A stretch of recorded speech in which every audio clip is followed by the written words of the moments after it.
A man stands before a judge, convicted of stealing from a powerful city conglomerate. He is sentenced to death by hanging. Officials warn the townspeople that anyone who steals will face the same punishment. As guards lead him to the gallows, his young son watches in fear. The father urges the boy to leave and not look back, hoping to spare him from the brutal scene. The crowd includes Colton Briggs, a feared gangster known as the Devil. Briggs works as a bodyguard for the same conglomerate that was robbed. He watches the execution with a cold, detached stare. The conglomerate's wealthy owner, Jarrett, approaches the boy and tells him that his father's death is deserved. The child feels powerless and alone. Soon after, a small group tries to rescue the condemned man. Their plan falls apart when gunfire erupts. Chaos follows. Briggs acts quickly, using his skills as a killer to regain control. The group manages to free the prisoner. As the fight ends, Briggs shows his true nature. He robs the survivors, valuing money over life. One survivor, enraged by Briggs's cruelty, tries to shoot him. Briggs moves faster and kills the man in front of the boy. With the stolen money in hand, Briggs slips into the night, leaving death and fear behind. The boy watches the ruthless killer disappear into the darkness. This is the old way. The story moves 20 years ahead to a quiet, nearly abandoned village. Ruth, now the wife of Colton Briggs, hangs clothes to dry in a small yard. She and Briggs have a daughter named Brooke, who is growing into a young woman. That morning, Ruth asks Briggs to take Brooke to school so she can finish a heavy load of homework. Briggs walks Brooke to school but checks his pocket watch and worries about being late to his cake ingredient shop. When they arrive, a notice on the door announces that Brooke's teacher is out sick. With class cancelled, Brooke cannot stay. Briggs decides to bring her along to the shop. On the walk to the countryside store, his calm manner shows how much he has changed. He has left his violent past behind and now lives an honest life. At the shop, he settles Brooke with a book while he prepares supplies. A customer enters soon after to buy flour. While Briggs steps into the back, the man eyes some candy and almost steals it. Brooke notices and he quickly puts the candy back, embarrassed. Briggs returns with the flour. After the man leaves, Brooke tells him what happened. Briggs stays calm and says he will speak to the man later. With the shop quiet, Brooke helps her father clean.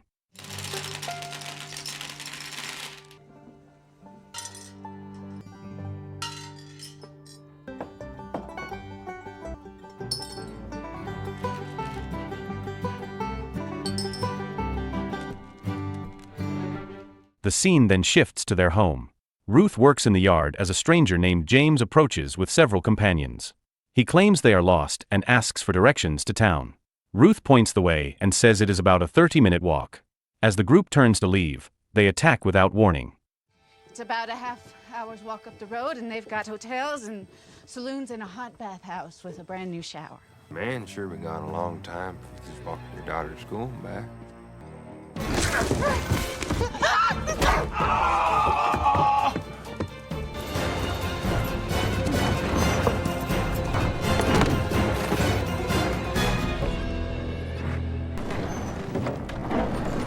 Ruth fights back, but the men force her into the stables and overpower her. She manages to break free and scramble onto a horse, desperate to escape.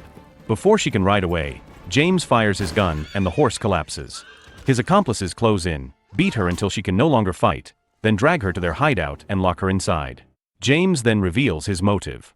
He once worked with Colton Briggs in the same gang. After a violent split, he has sought revenge. Kidnapping Ruth is his way to hurt Briggs. Ruth is no ordinary victim.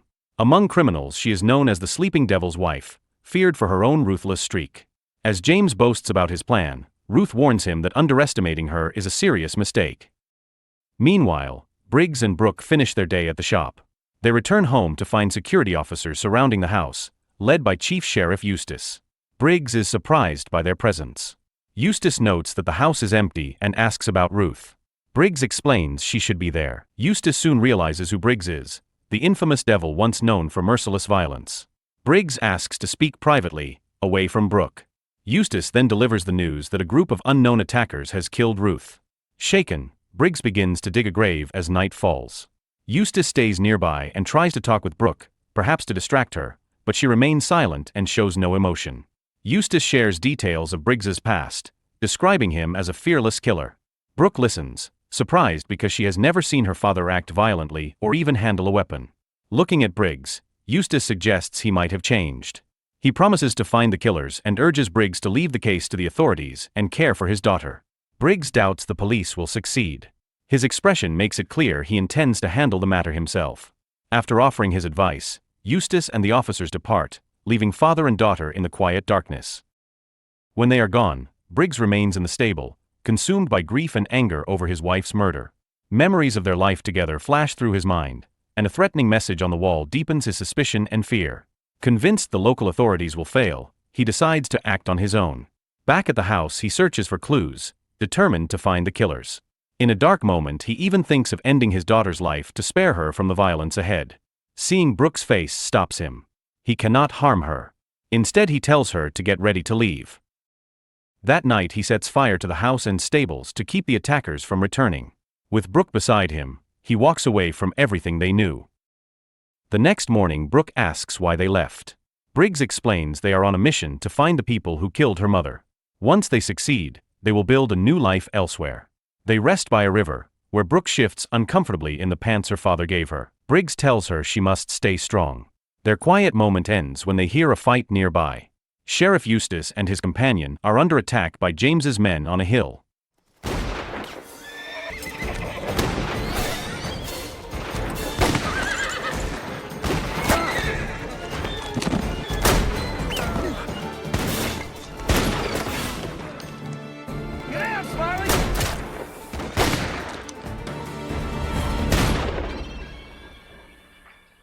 Later, James scolds his gang for the failed ambush.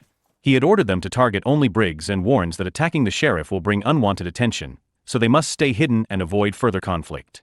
Meanwhile, Briggs and his daughter rest deep in the forest before continuing their cautious journey. Gunshots echo in the distance, urging them to move quickly.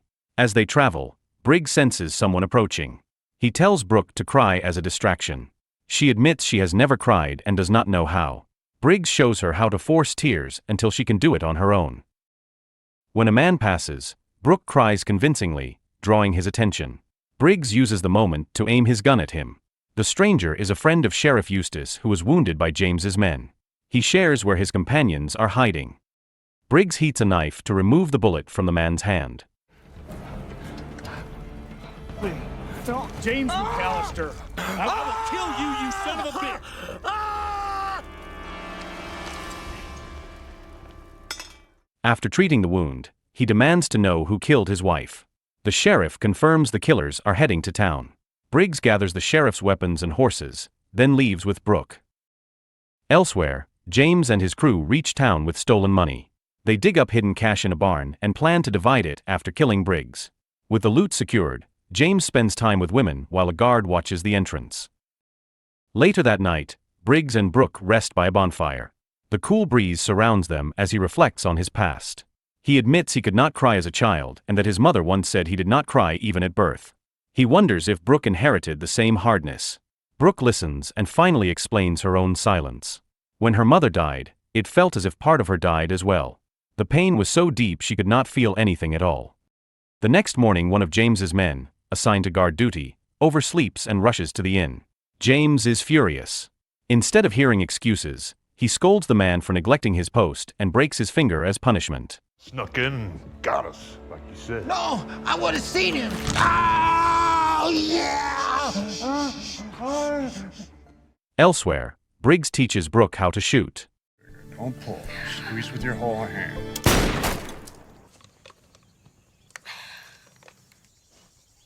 Can I try the pistol? After steady practice, she begins to hit targets with accuracy. As they approach the city, Briggs thinks of ways to enter without alerting James's crew. Brooke suggests going ahead to scout the area. Near the city gate, she meets a guard loyal to James. To gather information, she visits a nearby shop and asks about new arrivals, but the shopkeeper shows no interest. As she leaves, James and his men ambush her, already aware of who she is. They take her to the inn. Inside, James offers Brooke a meal, but she refuses. Suspicious that Briggs is close, he sends his men to search the area. At the gate, they find a guard asleep on duty. Briggs soon reaches the city. The sleeping guard hides, but Briggs spots him and stabs him from behind. Another guard tries to flee. Briggs catches him and kills him quickly. The noise draws attention and gunfire breaks out. Realizing the fight is turning chaotic, James seizes Brooke and flees the inn. His men hunt for Briggs, determined to finish him. Bullets strike Briggs, but he keeps fighting and shoots down his attackers until the last of them falls. You kill me. Watch your little girl die. I have all I need. See that I'm tended to. And I love you.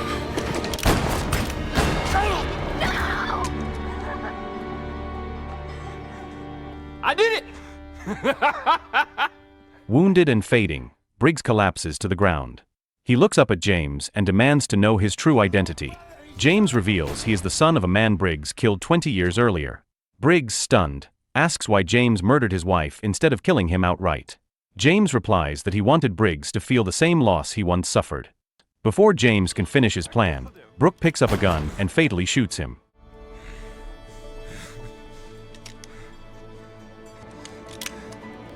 You're the monster.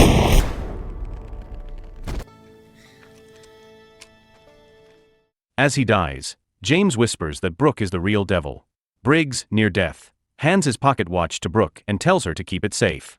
For the first time in her life she cries, overwhelmed by his passing. Moments later, Sheriff Eustace and his officers arrive. He urges Brooke to return home and keep the family shop while he handles the funeral. Before leaving, she asks if her father can be buried as a hero. Eustace explains that the law will still view Briggs as a criminal. Brooke accepts the answer but knows in her heart that her father is her hero. She promises herself she will continue his legacy as a ruthless fighter who fears no enemy. Clutching the pocket watch, she walks away knowing her own journey has only begun. So the moral of the story is even the toughest outlaw can turn into a cake shop dad, but revenge will still find you, so maybe skip the crime career and focus on cupcakes instead.